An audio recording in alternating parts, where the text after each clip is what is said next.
I'm going to talk a little bit about the biosphere and also about intertwined systems of people and nature. What is the biosphere? Well, it's a thin layer of about 20 kilometers around planet Earth. The only place so far we know that where there is life. It's totally embedded with us because we're part of it.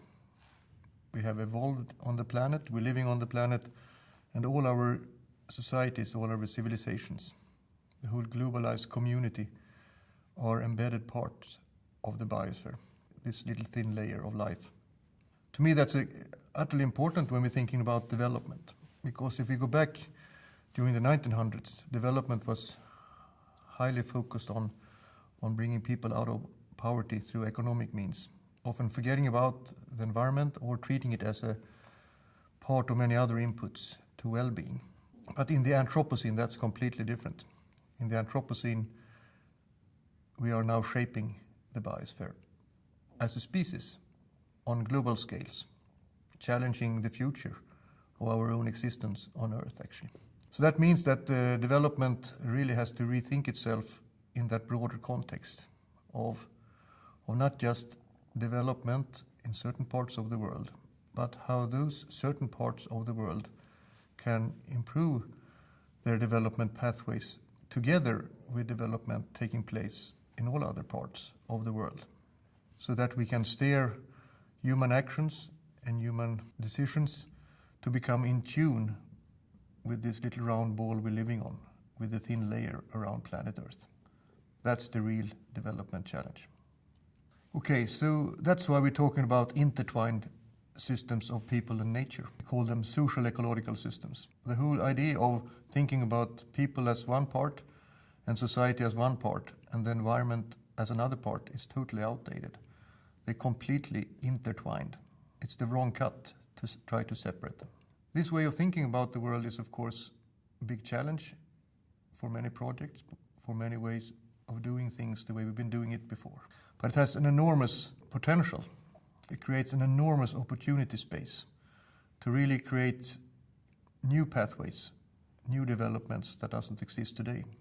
And also to figure out how the new revolution we're in relation to synthetic biology, in relation to information technology, artificial intelligence, and all those things that rapidly play out in many countries in need to develop as well. How that can be redirected to become in tune with the planet we're living on. In my mind, that's the only chance we have, is to become in tune with the biosphere we're living on.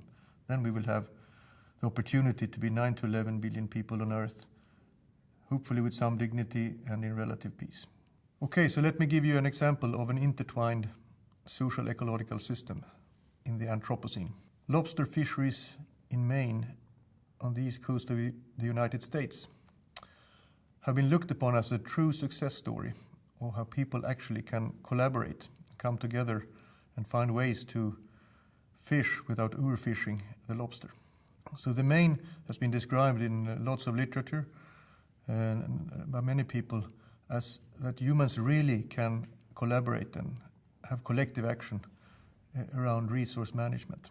And one of the success parameters was that the lobster was not overfished. The lobster fisheries connected to the state of Maine to global markets and is a big, important resource for that area in the US. So everything may seem very good, and you may explain that we can, if we just get our act together in our societies and develop a good economic future, things can become sustainable. But if you broaden the picture and bring in the whole ecosystem around Maine, you discover that the main reason for the lobster not being overexploited is because earlier fishing has removed all its enemies, all its predators have been overfished. So the lobster has basically exploded like an insect outbreak in the coastal waters of Maine. And now you see it operates as a huge single species monoculture, and those type of systems are really vulnerable to shocks.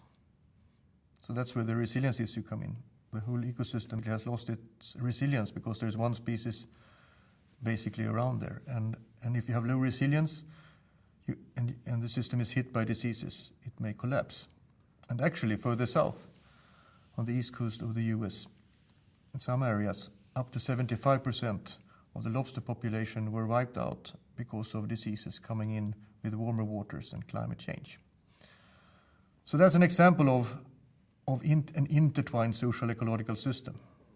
If you only look at the social part of it, you may think that we are doing really, really well, and you use indicators of progress, but they have missed the planet we're living on. So if you put them together, it may not be as rosy as the story was told. And this is really an example of a complex adaptive system. Really how the parts of the system create patterns of development that then feed back on the parts. If people in Maine have no idea about the ecosystem dynamics, they will be really surprised when the diseases appeared. And then that's when they need resilience, a lot of resilience to be able to deal with that surprise. But even better, if they had connected themselves deeper to the biosphere, to the ecosystem they're living on, they could have developed resilience for the social ecological system. And that's the challenge for us on Earth now, is really to develop that type of resilience.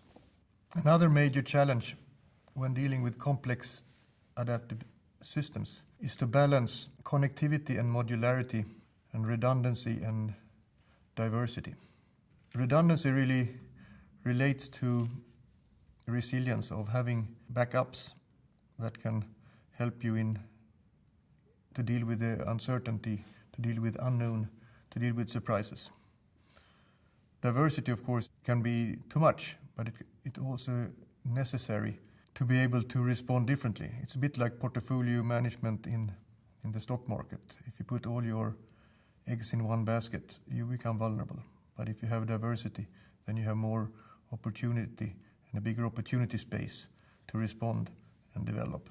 The most interesting tension is perhaps the one between connectivity and modularity. Connectivity is really about being connected to others, and if that connectivity is so tight that you can't disconnect, then you become really vulnerable. And that's a challenge for globalization, of course. If connectivity is too tight, how do you disconnect? I think we learned it to some extent when it comes to pandemic diseases, how to try to isolate parts of human actions to not have the disease move all over the planet. We did not learn it when it came to the financial market collapse a couple of years ago. And I would argue that the whole global system now operates with strong connectivity, have simplified, have lost a lot of its diversity. And one major challenge from a complex adaptive systems perspective and from a sustainability perspective is really to find a balance between being able to disconnect, to create modularity. Humanity is really a part of the biosphere. We are not just linked to it and connected to it, but we're deeply intertwined with the planet. That's a robust and strong finding that has become extremely clear in the last decade. To help redirect the human enterprise for 9 to 11 billion people, including the 1 billion who are not out of poverty situations yet, to become part of that development journey where there are lots of new opportunities, new futures awaiting to be discovered, and where we can start to play in concert with this beautiful biosphere that we're living within, are embedded within, and dependent upon.